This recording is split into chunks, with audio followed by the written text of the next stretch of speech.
Catherine Bernardo and Daniel Padilla na ngayon, di ba? Eh, sobrang talk of the town sila.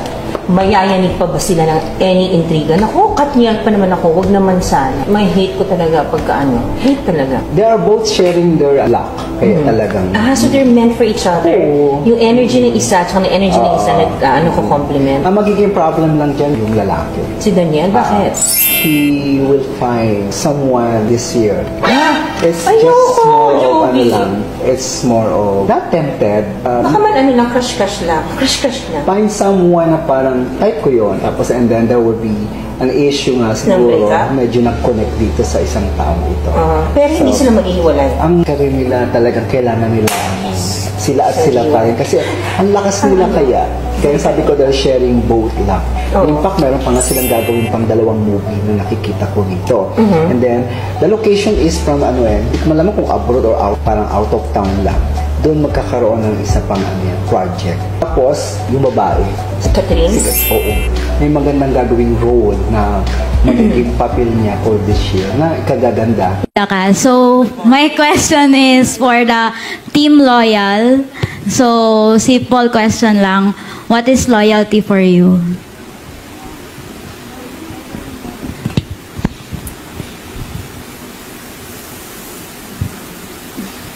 Loyalty for me is being contented. Because if you're contented, you won't look for any more person, right? True. So loyalty was your contentment. DJ.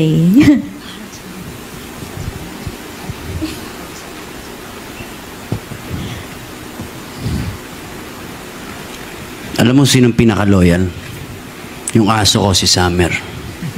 Yan ang pinaka-loyal. Doon ko makikita yung definition ng loyalty. Na kahit ano man ang pinagdadaanan ko ngayon, kung ano mang sitwasyon ng emosyon ko ngayon, sino ako ngayon, tatanggapin ako ng buong-buo nun. Yun ang loyalty. Walang judgment kung sino ka.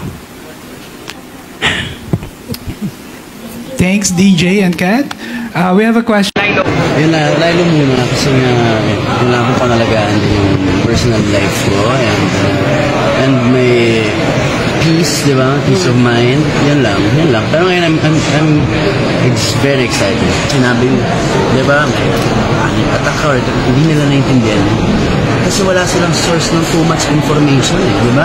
Kung ano lang nasa harap natin lahat. Before the time of the phones and the social media, di ba? Parang wala kang problema na hindi mo kailangan problemahin. Di ba? Ngayon kasi may mga bagay na hindi ko na dapat ito iniisip. Sa amin mga bagay na hindi ko na dapat alam, nalalaman ko pa, di ba? Yung mga business ng ibang tao na hindi mo naman dapat nagko-comment pa tayo, nagko-comment pa tayo, Yeah, lalo na sa mundo namin. So, anyway, tayo dapat we should relax, diba? Pag hindi na natin business at hindi na natin huwag na tayo nakikisaw sa mga bagay.